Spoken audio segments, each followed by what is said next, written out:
COVID-19 in Kenya. From Mombasa, here's my update. But first, hit that subscribe button over there, maybe over there. This is a new YouTube channel called Jesus of Africa. Hope to be putting out new content. Stay connected by subscribing. It's been 2 weeks since I've given you, or 3 weeks since I've given you an update, and things have changed. Thankfully, the number of confirmed cases of COVID-19 is only at 296. I believe 14 people have succumbed to the virus. But these are substantially lower than even what the Kenyan health officials were estimating. They were saying that there are going to be at least 5,000 people infected by this time. But as of yesterday, April 21st, there was only 296. Now, there's a few reasons for this. One, we thank God. We believe that He's at work and He's hearing our prayers. But we also are thankful that the Kenyan government's made a lot of strict measures to keep this virus contained. So 3 weeks ago, they had a mandatory curfew. So from 7 p.m. to 5 a.m., no one can be on the streets. And then also they've required us to wear face masks.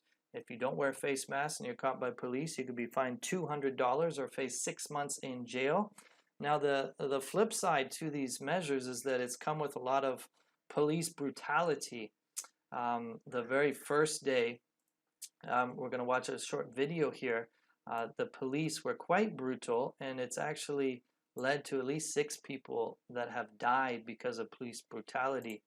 Check out some of this video here. It is somehow violent in Mombasa. This is the night of the curfew. It was not 7 p.m. at this time, but these are people that were trying to get to the ferry. The police decided that they were not obeying, so they started firing tear gas into the crowd, and they didn't spare anybody. I mean, women, mothers, everybody got beaten in some way or forced to abide by the rules. Very sad to see people suffering like this. These are people just looking for work, looking for an opportunity to provide for their family, and this is how they're being treated. Thankfully, the government did apologize to the people, and some policemen lost their jobs because of the brutality. But sadly, this is all too common in Kenya, this type of response by the police. Well, just today, the president said, "We will find you," referring to 50 people that escaped from a forced quarantine site. What they're doing is, if they find that you've had contact with someone who tested positive for the virus, they're forcing you to be in one of their quarantine sites. This quarantine site is just a medical college. They've emptied college dormitories. And you might be wondering, well, why would they escape? Why would 50 people escape from a quarantine site? And this is not the first time. There were 39 people that escaped a quarantine site in the northern part of Kenya. Well, the reason is because Kenyans fear, yes, the virus, but they fear more the quarantine centers where they're being held. This article clearly points out that the people are disgusted by the sanitary in these sites. As this lady admits, the toilets are just messy, dirty. Even the cleaners who clean the toilets one day complained how messy the toilets were. Just very sad. It's because there's no water, so people are touching the same taps when you want to wash your hands. If there's even water, it's just a mess. So what people are doing, sadly, they're being quarantined, which makes sense. They're being forced to pay. The cheapest one that I saw was 900 shillings, about $30. But not only are they paying, but they're paying for filth, a place where they can't even have social distancing. So it's of great concern. Currently, right now, this week is the start of Ramadan on Thursday, and Muslims obviously fast during the day, and then when it's curfew at night, they go out and celebrate their breaking of the fast. So the Muslim clerics a few days ago were asking the government to extend the curfew so they could go out and break the fast, and the government did not oblige. So the concern right now is, how are the Muslim people going to respond? There's a growing number of people on the ground that think the government's going to have to enforce a full quarantine because people will not abide by these rules. The good news, at least in Mombasa, is that the county government is providing some food relief. Now it's very small. However, they're supposed to start off with 50,000 people, that their families that they're going to help. Right now, as you can see, they've only delivered to 1,000, roughly 1,000 families, but they're trying.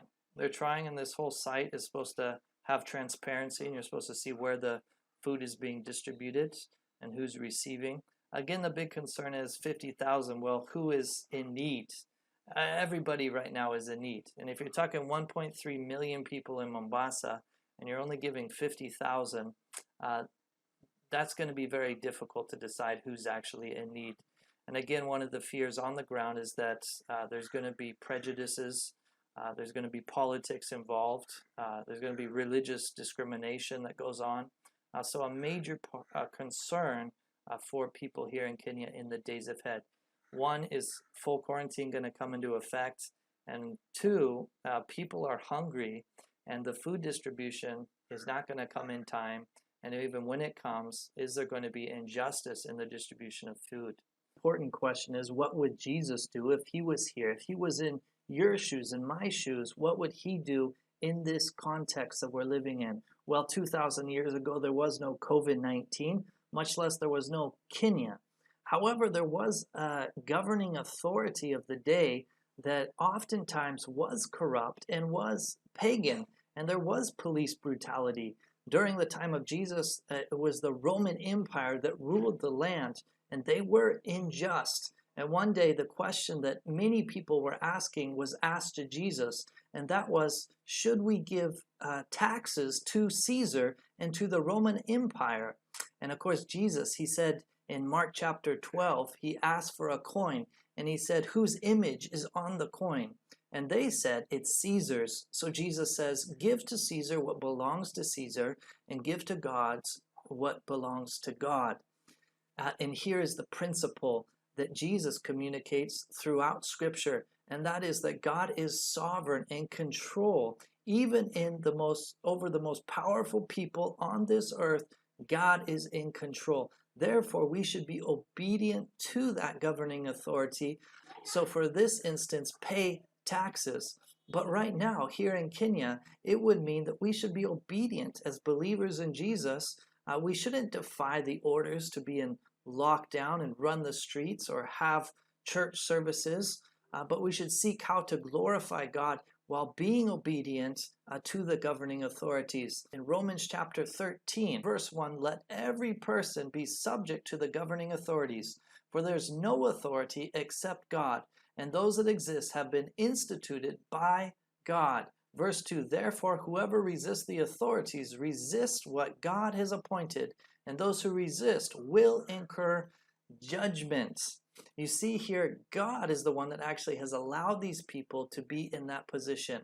Let me finish with this. Paul in 1 Timothy chapter 2, he tells us to pray for the governing authorities. Again, if we have this big understanding that God's in control, we should pray for the authorities. It says in chapter 2, verse 1, first of all, then I urge you that supplication, prayers, intercessions, and thanksgiving be made for all people, for kings and all who are in high positions, that we may lead a peaceful and quiet life, godly and dignified in every way.